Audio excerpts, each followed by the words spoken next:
This is not something that you're wired for at work and you're wired differently at home. These things show up in your whole life. It's how you're wired, not how you're wired in this environment versus that one. So will you do some things to say, I'm going to have to put on this face because the job requires it? Sure, but it's never going to be something you're that comfortable doing.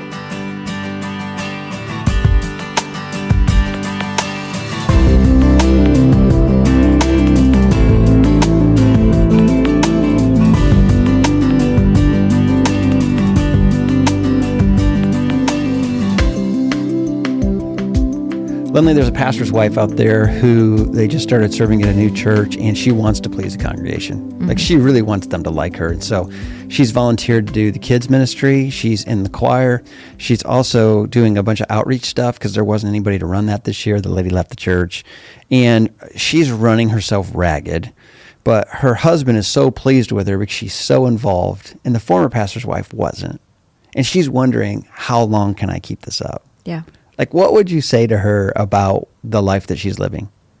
Well, I mean, I think anybody would say that that's going to be short-lived. Right.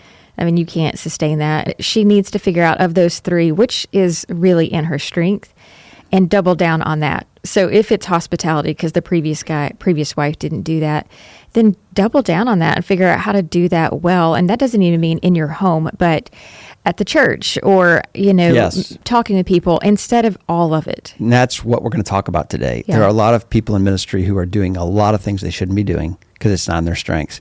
We have an incredible expert on the Clifton Strengths Finder. It's been a tool you and I have used, a lot of churches have used. An unbelievable discussion about how do I move more and more into the plan that God has for me and empower people around me. I mean, I would say this personally, that I have some friends who, when I was the director of kids ministry, kind of laughed because I am missing all sorts of bubbliness in my personality. And most of the time you think of somebody like that who's just a really loud stage presence type person. But I do feel like I used my strengths of execution to do what I could do well, and then find the other people who could be the fun, be the loud, be the silly type people to do all those portions of it. So, it does work out well when you can stay in your strengths and then empower other people in theirs. Absolutely. And so we're going to have this discussion with Ed O'Neill, and we're going to hop in, but also want to encourage you to go to just Google Clifton Strengths Finder and do some research. It's to me one of the easiest tools to have conversations with your staff, the people around you, about what they're good at, and people love talking about that. This assessment feels like a positive situation. I mean, sometimes you can just typecast people with other assessments like, well, you're just this, and right, it's what you always are. And so this one for me helps take the Glass House's conversation in a positive direction of let's celebrate this. These are the good things that you are, and turn the tide from being like, oh, well, I'm not this. And it's a great supplement to the spiritual gifts inventory in the New Testament. If you're gifted a certain way, well, here's how you could be using those gifts more specifically. So let's hear what Ed has to say. Ed O'Neill. Ed, introduce yourself. Tell us about you a little bit. Sure. Thank you, Ben and Lynley. Yeah, I'm an executive coach now. This is my retirement gig. I spent about 10 years in the Army as a helicopter pilot. You can see my ride behind me there. Cool. And then about 27 years in the corporate world. The last 10 years was leading a leadership development group for Caterpillar for one of the divisions, and working with leaders all around the world. And some of that work was around strengths. But I've really doubled down in retirement in working with leaders in nonprofits and small businesses and banking and a few other industries. So that's what I spend my time with because I enjoy it. I don't have to do it. It's something I want to do. That's awesome. Well, our listeners are primarily pastors, pastors' wives, ministry leaders, people who tend to be stretched thin. Yeah. A lot of folks listening are, serve in smaller churches where they're asked to do, wear a lot of hats, do a lot of different things. So this conversation is so relevant to this audience because what the Strengths Finder really teaches is that if you spend too much time outside your strengths, it's only a matter of time before you burn out. Absolutely. Yeah. And one of the things that we really look at is focus on strengths rather than obsessing on weaknesses. So really spend time working on the things that come naturally to you and enhancing those. And Gallup looks at it as if we have natural talents that need work. They come naturally to us, but and we were talking with Angie about this beforehand. I look at it like a musician who has some natural musical ability, but that's not going to get them to Carnegie Hall. And what Gallup says is we have to invest in that by practicing and developing skills and building knowledge. And when we do that, it turns into a true strength. On the other hand, if we're obsessing over the things that are at the lower end of our list, what we call lesser talents, it just wears us out, and we can't operate in that space for long. Whereas operating in our top strengths energizes us or tends to energize us. When I read Marcus Buckingham's book, Go Put Your Strengths to Work, the thing that I remember so much about that, I remember two things. Number one, he talked about how a strength is something that makes you feel strong. Yeah.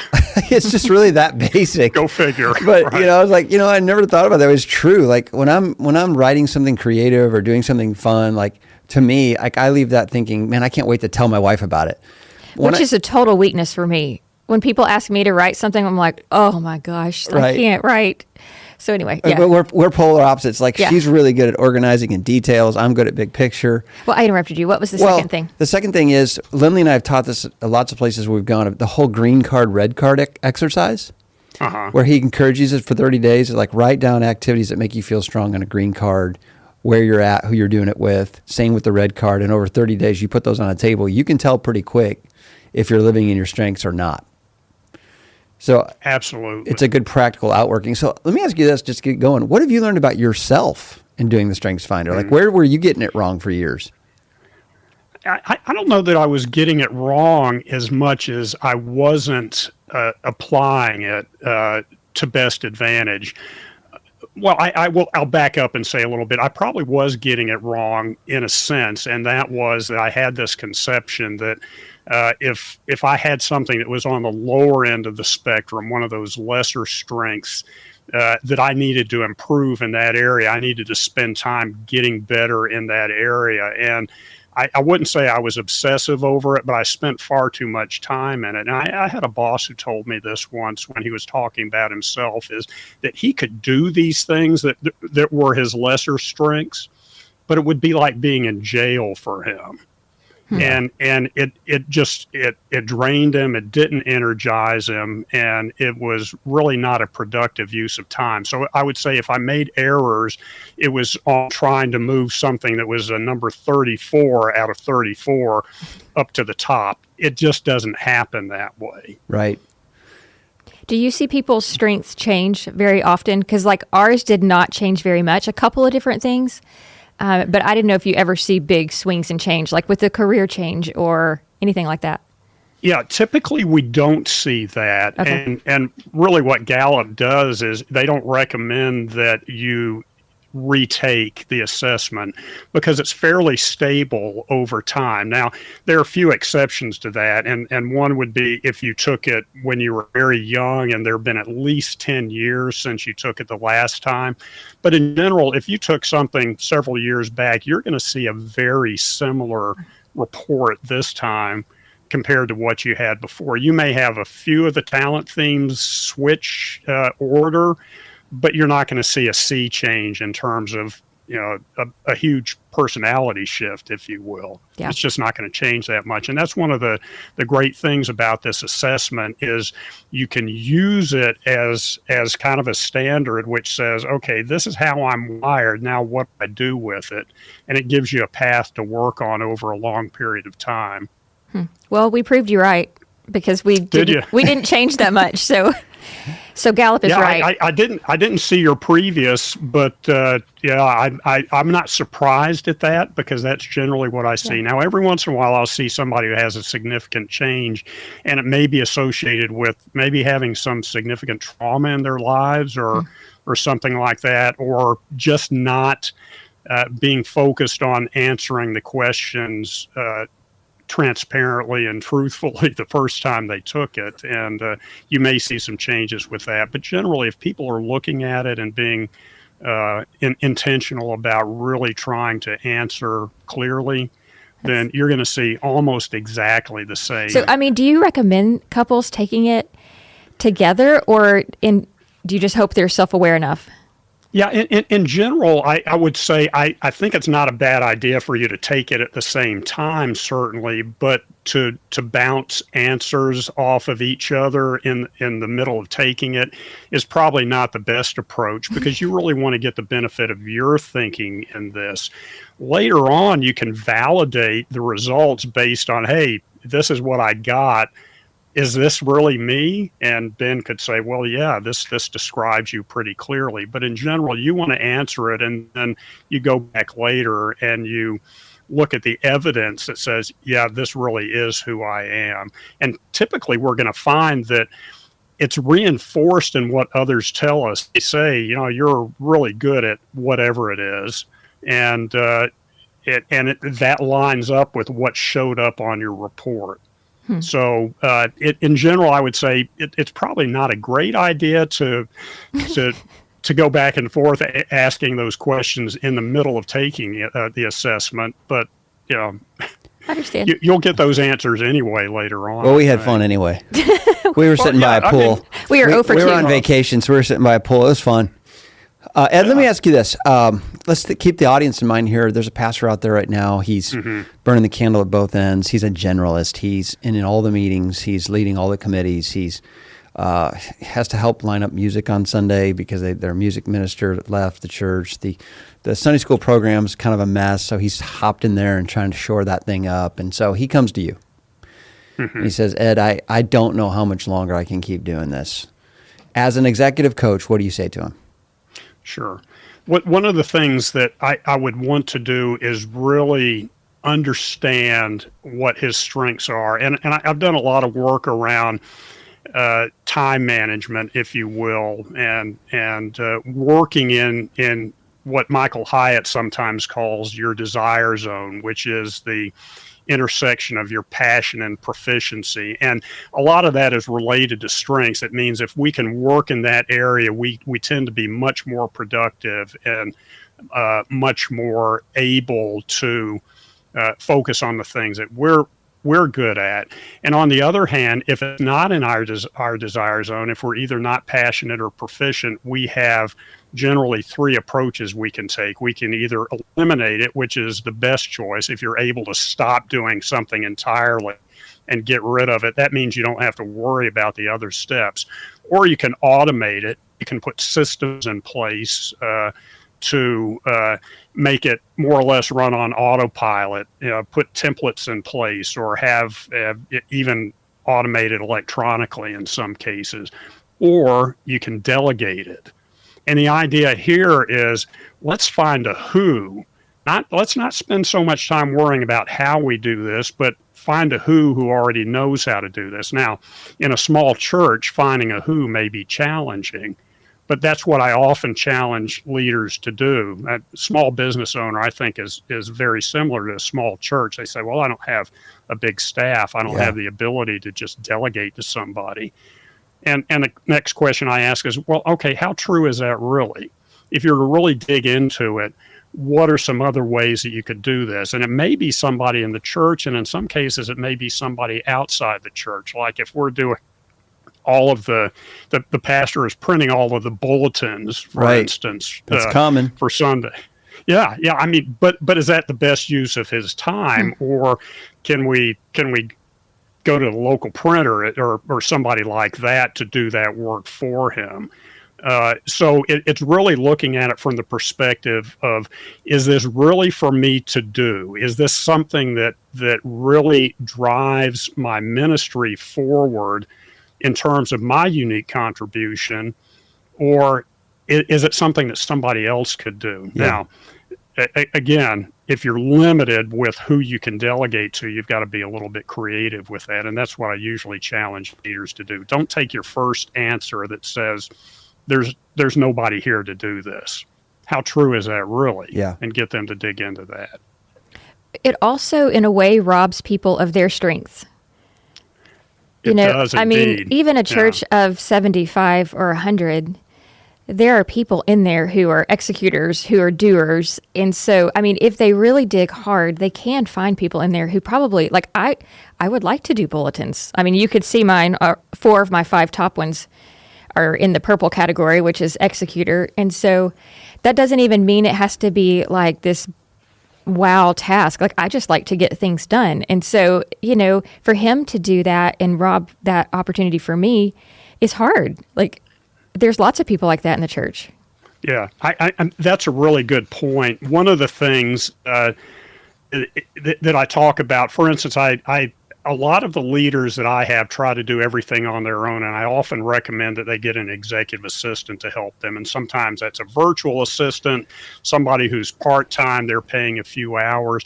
And that's somebody in general who loves to do the administrative tasks that seem like drudgery for me. I use an assistant, even in my retirement gig, because there are a lot of things that I don't want to do. But she does that because she's proficient at it, she's passionate, and she's just waiting for somebody to ask her. And oh, by the way, it also employs her and gives her some income. So there are often people out there that are just waiting for somebody to ask them to do something. And we hesitate to do that for whatever reason, because we think, well, it's on us to do it. But that's a great. Ed, can we talk about ours a little bit? Yeah, I just it. First want to just express some concern that 4 of my wives are in execution, and that's what we call killing people. They've been executed. So, and none of yours are. You can imagine some conflict here. I'm married to someone who likes to execute people. So what exactly should I do being married to somebody who has 4 out of 5 that are in the purple category? Okay, so mine, the top 5 are, one is responsibility. And Ed, you can elaborate on this in a little bit, but responsibility, discipline, arranger, consistency, and relator. And I told Ben, I was laughing. I was like, of course consistency would be in there because I kept it at a solid purple pretty much the whole thing. But yours are totally different. Yeah, I'm more on the creative side, or the more strategic side, in terms of I like high level thinking, discussions that explore possibilities. Once it gets into the execution phase, I'm bored. They've asked me to leave the room at that point. You have a little competition on yours. Yeah, you didn't mention. I love coming up with the idea. I am competitive, so I have intellection, competition, learner, significance, and adaptability. But we say this when the Holy Spirit's filled both of us, we are amazing complementary people. She's strong where I'm weak. I'm strong where she's weak, and it really works well together. So walk us through how to better understand these. Well, I will say this, that this is often used to talk about babies and how we're born and how we're made, but the Bible tells us that we're fearfully and wonderfully made. And the thing that always comes up to me when I talk about that around strengths is that God don't make no junk. So the idea is He made us. We're fearfully and wonderfully made. This is descriptive of who we are and how He created us. So to look at it in terms of, for instance, whether it's good or bad, it's neither one. It's just what it is. It's how we were created. And the question is, how do we use what we've created to His glory and to uplift the other one?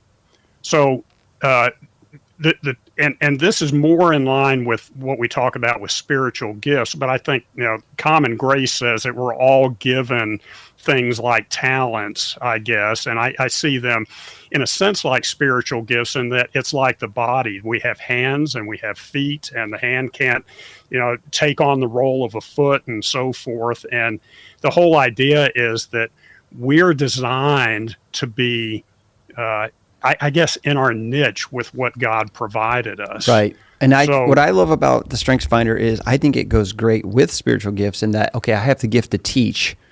Well, if I'm a high-level thinker, that means I'm going to be great at coming up with talks, but I'm not a good editor. Yeah. So even within my spiritual gifts, there's a way to exercise the strengths process. Yep. Agreed. So let's go back and talk about something you mentioned. You said that, talking about executing themes in particular. So if you really look at what we mean by executing, it means you have a bias or a tendency to really want to get things done with an executing theme. And Ben, you lead with strategic thinking themes. And the idea about strategic thinking is this helps you absorb and analyze information that helps inform better decisions. And that's what I tend to lead with as well, is really looking at it and studying it and really almost to the point where I'd rather study it than do it. For and I sure. need somebody to come. Yeah, you get that as well. We're a lot alike in terms of our top 10 and some of the top 5. Intellection is high for me as it is for you. And one of the things I want to do is just really study something. And I've input means I've never met a book or a resource that I didn't want to collect and dig into. Yeah. I'd love to be in the publishing business. Hey, man, I know somebody. I know somebody. Stacks of books, right? Well, Yes. in that vein, I really think there's different kind of writers. Even like Malcolm Gladwell takes about 4 years of solid research, and then he writes a book about every 5 years. You know, James Patterson puts one out every 3 months. So I think if you have a given intellect, you really like to think about it. You want to think long and hard about it before you hit play. But I think that can be frustrating to someone in execution who's like, okay, let's do something. Let's keep this train moving out of the station. So your top theme is intellection, and what intellection says is that people who are talented in intellection are characterized by intellectual activity. They're introspective and appreciate intellectual discussions. How descriptive would you say that is of you? I mean, that's way up at the top of your it's very themes. descriptive. I've told Lynley, I could go to school for the rest of my life. Yeah. Like, I could constantly be in some kind of master's program. I find the learning process more fun than the teaching process. Like, I like to teach when I've learned a lot. I don't love teaching when I haven't spent time really learning a lot. Sure. So it's important to me to understand something from different perspectives rather than a shallow understanding. I feel Right. like it's my duty when he says that to say, but what are we going to do with that degree? That's so true. It's my duty to squash your dream. Yeah, and that makes a lot of sense because you are an executor, right? This is, and not in the sense of executing people, but in the sense of getting things done. Yeah. And you have a bias or a tendency towards that. So you're going to say, okay, we've studied this enough. Now it's time to do something. And that's the value of really understanding both your own strengths, but also the strengths of the people around you, and in this case with your spouse. So a pastor and a pastor's wife understanding their strengths and knowing both what that brings to the table, but also what to watch out for. And if you spent some time with your report, you'd notice there are several sections in there that talk about what you can do to maximize potential, but it also says these are the blind spots that you should look out for. So, Lynley, for instance, your top theme is responsibility, which says, okay, you're committed to take psychological ownership of what you say you'll do. You're committed to stable values such as honesty and loyalty. And that's great. You lean into that and you really work hard to turn that from just a talent into a true strength by practicing it. But it may be misunderstood by others. And sometimes we talk about this in terms of, well, how do I overuse this? Well, with that one in particular, it says, because you find it difficult to turn down others' requests, sometimes you might overcommit. You want to do things, but that may lead to you overcommitting. Try to manage your responsibility talents by giving up something before you take on a new task. So it's being aware not only of the benefits of your strengths, but it's being aware of how you might overuse it or how others might misunderstand it. I was in a work meeting yesterday, and the theme of it was a different sort of assessment. And the main question he said is, what is it like to sit across from me? Like, that's what we should ask ourselves. And he went through it, and he was going through personalities, and he said, mine can become to be like defensive. Like, almost executor style questions like, why are you doing this? What are you thinking about? Why, just instead of having grace and saying, let's talk about that. I would just try to fix it. Yeah. I actually have a perfect story to illustrate this. Lynley and I were on staff together at a church we started in Denver, and we went away on a staff retreat to do some strategic thinking. And so we had big Post-it notes all over the walls. I mean, I was having the time of my life. Let's just keep throwing more ideas up there. And there came this point where both Lynley and David, who's also an execution guy, had this exhausted look on their face. Can I clarify? Yeah. That point came at about 7.5 hours into an 8-hour meeting. I was just getting warmed up. And we were at the the last hour, and I was like, hey, what are we doing with all this, though? Like, we have Post-it notes everywhere. You were feeling a sense of panic, like we need to go back to the church with some action plan. Well, if they're paying for us to be at this retreat, Correct. like, this was a great brainstorming session, but what now? Correct. So like, if a church staff were to do something like this together, like that's a discussion of not everybody in the room is going to be comfortable with too much high-level thinking, and not everybody's going to be comfortable in the weeds. So how do you recommend, like, let's say a pastor wants to do this with his staff, like, how could he do that? So when you say do it with his staff, do an assessment and build awareness around what their strengths are? Yes, like everybody takes Okay. the assessment, and then maybe they go away for 2 days and talk about their strengths. I think that would be a really good use of time. Sure. So there are a couple of ways to do this, and if you really want to deep dive, I recommend that we do exactly what you did with this and take the all 34 assessment. But if you want a quick hit on this and understand what's really the fingerprint, which is the top 5, you do a top 5 assessment, and the key is to walk through that and have everybody understand theirs, but then also share that with the rest of the group and do exercises around sharing what your strengths are and looking what other strengths are, and then talking with each other about what this means, what you think the others bring to the table with their strengths.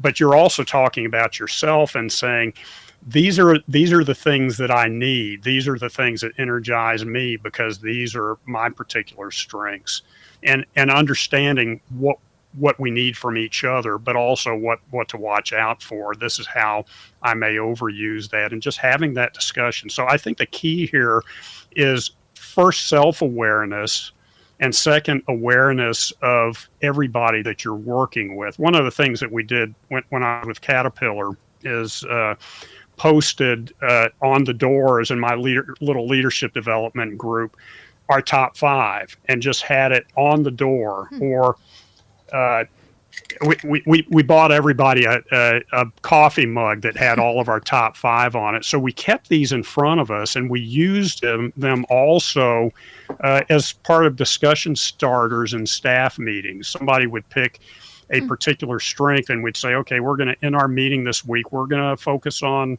whatever it happened to be. Intellection, for instance, is one that you had on your top 5.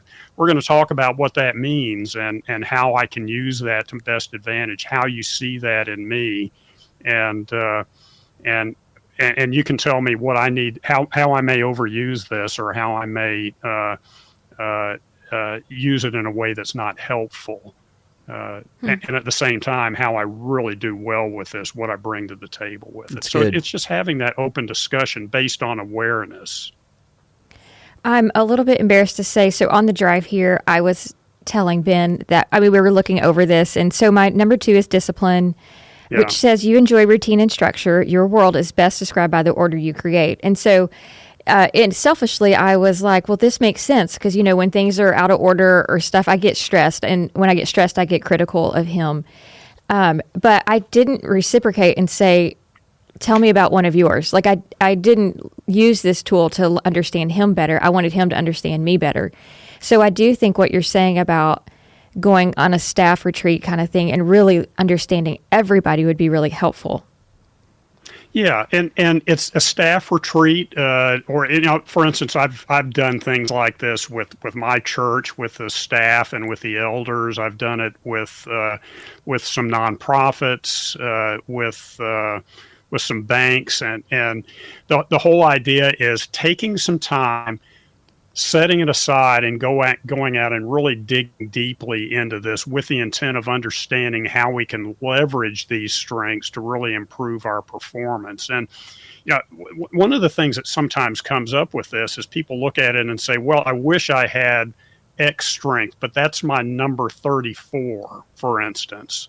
And as we talked about before, to work on that is not the best use of your time and energy. So the next question is, okay, I've got this task in front of me, and I think it requires X strength in order to accomplish that task, but I don't have it. So what do I do? Well, I usually have two answers to that. The first answer is, well, what strength do you have that you could use in a different way to accomplish that same task? So that comes back on you. You can do this. But the other one is, if you're aware, maybe by going on a retreat with your staff or something like that, of the strengths of the other people on your team, you can say, I've got this task in front of me. I don't have a strength that I think I need to be able to do this, but who around me has that? And if you spent some time on it, if people are aware of what their strengths are, and you're aware of what their strengths are, it'll be much easier for you to identify somebody who is custom made, if you will, to do that task. This is hitting home for me today because we just went through some organizational restructure here to put me better in my strengths. And after 4.5 years of being here, I've been sitting in a lot of administrative meetings. I really needed to go to school. I was a pastor. Now I'm helping run a business. So it was an important season. So for months, I started having conversations with our top leaders like, hey, here's where I feel like I really have the most value to add, which means I need to focus on these things. And Ed, I just got to say this, anyone that makes a strong move into their strengths, there will be resistance. There was at least one staff member that said something like, well, it must be nice to get to just do what you prefer. And sometimes people don't understand that when you're moving into your strength zone, you're actually trying to serve people better, not less. You're trying to bring a better value to their life, not less. It's not laziness to say it would be better for the organization if I focused on these 4 things or for these 5 things. Would you agree with that? Yeah, I would agree with that. And I'll go back to this idea, the who, not how idea. And Benjamin Hardy and Dan Sullivan have done a lot of work in this area. And they also recently wrote a book called 10X is Easier Than 2X.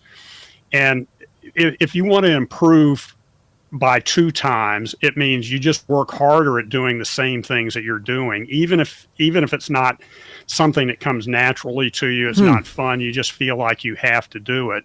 But if you really want to 10x your impact, it means stepping back and saying, I need to do things differently. And that may mean saying, I'm going to stop doing 80% of the things that I'm doing now, such that I can focus on the 20% that really add value. And those 20% are working in areas that are my unique ability, that really, that I bring to the table that no one else can bring. And that's related to strengths in that this is your DNA. If you look at it just in the top 5, the combination of the top 5 talent themes in the order that you have them, it's the percentage of that is something like 1 in 34 million. In other words, you're not going to run across anybody else who has that same top 5 in the same order that you do, unless it's in a crowd of 34 million people. That's about the size of metropolitan Tokyo, Japan. So it really is uniquely you. And if you can spend more time working on that, you're going to, and if Hardy and Sullivan are right, you're going to 10x your impact because you're working on things that really add greater value that no one else could do. Yeah. Well, so for example, for me, I was a senior pastor for 17 years, and I recently have started this project of trying to connect with 100 senior pastors in the next 6 months. Well, that's super energizing to me. I like conversation. I like to learn. I like relationships. Lifeway is better if I'm out doing that than sitting in meetings watching slide decks. Yeah. So texting me on your iMessage. I message Lynley in those meetings like, help me, come save me now. And I just want to encourage pastors out there who think, well, my church will never go for that. Well, you're really voting for yourself. You're defending yourself in a way. If you continue to be who they want you to be, rather than who you are, it's only a matter of time before they lose you. See, one of the things is we tell ourselves stories about ourselves, and some of them are true, but some of them are, and I don't want to say figments of our imagination, but we're making things up about ourselves, and just by saying them, they become true. And that goes to things like limiting beliefs of ourselves and others in the world. We have this limiting belief that I can't do this or that, and as a result of that, we can't do it because we get stuck in this routine of saying I'm not wired for this. And we also have limiting beliefs about others, about their willingness and their ability, their strengths, and so forth, to take on tasks that really aren't in our desire zone. And once we stop having limiting beliefs about others, and we can do that by understanding what their strengths are, that allows us to productively offload the things that are not in our desire zone and get it on their plate. And in many cases, they're going to love it because that's how they're wired, and we aren't. How do you think this applies to parenting?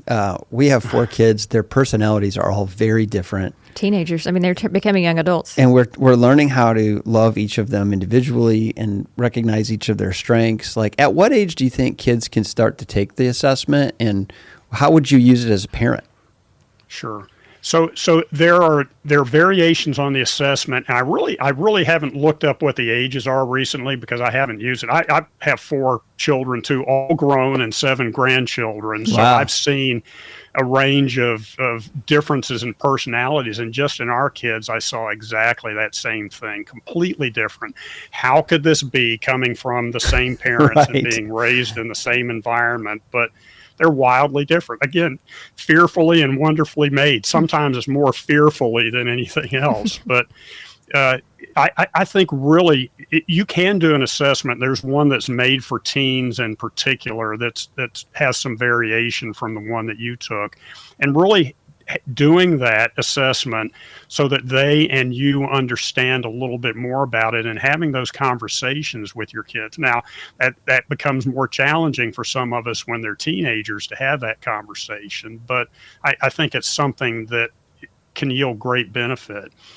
Awareness on both sides, their awareness and then your awareness. And on the other side of that, maybe them becoming a little bit aware of what your strengths are and maybe what some of those blind spots are, so they can understand, oh, this is what dad was why dad went this direction versus another direction. It's just how he's wired. And it's not, again, not good or bad. It's just what it is. And being able to learn how to navigate that is a key piece of this.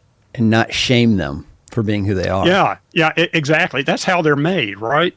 And again, it no junk, right? Fearfully, wonderfully made. We have a son who, like, he wouldn't admit this out loud, but he actually loves doing Legos. Like, he's 16 years old, only gets him a Lego set just for fun, and a day later, it's already put together on his dresser. He also, as a tennis player, we recently bought him a tennis stringer, and I've noticed he loves to meticulously string his own rackets. But at church on Sunday, listening to a sermon is really hard for him. Sitting through philosophical discussions or it just really, he puts his head in his hands. It's hard for him. Man, this could get into some tricky things because he likes to be very intellectually stimulated. Our kids are very different. I think he has some of that from Ben. And so he appreciates when it's a challenging sort of message, to process. I think it's harder when it has to stimulate his mind or he just cannot hang. Yes. And so we're watching this and the parent in me wants to go home and be like, hey, listen to the preacher, get your head up. And I think that would hurt him. I don't think that would help him. So when I hear you talk about how, fearfully and wonderfully made as parents, tools like the Clifton Strengths Finder are helpful to look at our kids with grace and realize that they're wired a certain way, the way God wanted them to be. Yeah, I think that's really key in all of this, grace. And when we talk, I was thinking about this in light of 1 Corinthians 12, in particular, where it talks about the body and spiritual gifts and the different parts of the body and so forth. But at the end of that, Paul says, and now I will show you a more excellent way, which leads into what? 1 Corinthians 13, and it's the love chapter. And, and I think that's where grace comes in. The greatest of these is love. So realizing, yes, we're made differently, but understanding that is key. But the overriding theme here is the grace that you were talking about. So I think that's really good insight. Are any of your 4 kids similar to you or your wife in their Strengths Finder? Yeah, I would say I have one in particular who's very much like me. I tend to be very introverted and very studious and so forth, and he's the same way. Quiet, doesn't say a lot, and that's. And I can put on a face when I'm doing a podcast or standing up in front of a crowd, but in a crowded room where I'm expected to have a conversation, I'd rather kind of hang back. And he's exactly the same way. So he may have inherited some of that from me, but the others really not a lot like me, at least in most of the things that have to do with introversion or extroversion, at least. You bring up a really good point. I think sometimes we, because of the role we play in an organization or expectations, like we can flex a certain way. I noticed this when I stopped being a pastor and came to Lifeway. When we would go to like ball games, I would go up into the stands. I'd really just want to sit by myself. I really enjoy watching the game. But all those years being a pastor, I would always go, who do I need to go sit by? Who do I need to chat up during the game? Yeah. So I do think it's important to realize that sometimes, we have to study ourselves when we're not on the job and who we are. Exactly. Yeah. And it's interesting, not on the job. The idea is that this is not something that you're wired for at work and you're wired differently at home.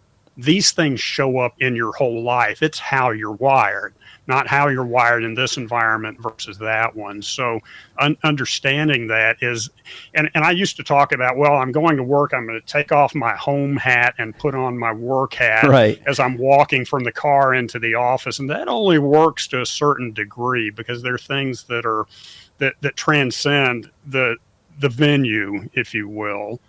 And so it's if you're like this at home, to an extent you're going to be like that at work. Now, will you do some things to say I'm going to have to put on this face because the job requires it? Sure, but it's never going to be something you're that comfortable doing. Yeah, which makes sense because you can speak. I think you're a very good speaker. Yeah. But you don't love to speak like you love to execute. Well, I think I related to when you said the stories we tell ourselves, because already today I was like, I'm not a writer. Well, I can. It's just not it's not a first gift for me. I mean, so I really, like if I'm asked to do that because of Ben, like I'll write something up and he helps me edit it. But it is a story that I think it's self-protection that I just, in case someone else thinks it's bad, I just tell myself like, I'm not a writer, so that I don't feel hurt if someone says something. Yeah, I had a coach or heard somebody talk about a coach who said this to them, and when he was expressing one of these limiting beliefs, and his coach just said, he said, well, I'm not good at whatever it is. And his coach just said, okay, if you say so. And that just kind of blew his mind. Like, if I say so, I see where this is going. I'm saying that. And as a result of that, I'm acting out what I'm saying, and I'm not pursuing getting better in this particular area. I'm not good at this. So, the idea about strengths and saying, well, I don't have this as one of my top strengths, it's not an excuse not to do the things that you know you should do. Yeah. Or to eliminate, automate, or delegate them the way we talked about it before. It's not an excuse, but it's awareness of it and say, okay, how can I get this done in a different way? What am I able to do? What is possible here versus the limiting belief that says I'm not a good writer, for instance. Okay, let's work on that. And if you want to write, what are some ways that we can build those skills? And it goes back to can you look at one of those top 5 or those top 10, for instance, and use that in a different way and apply that towards writing? So, Lynley, looking at your top 5 and your you've got a ranger in there. You've got consistency. You've got discipline. How could you take one or all of those and use those, for instance, to become a better writer? And I think there are probably ways that you can do that. It may not be natural to you, and you may not have a lot of desire to write, but you can do it by applying those in a different way. That's helpful.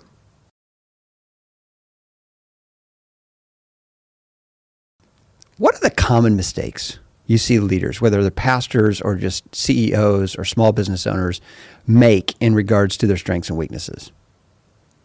Yeah, I think the number one is thinking because you have a lesser strength that most of your effort should be spent getting better in that area. Yeah. When the opposite is true, you need to be aware of that and you need to be able to navigate around it.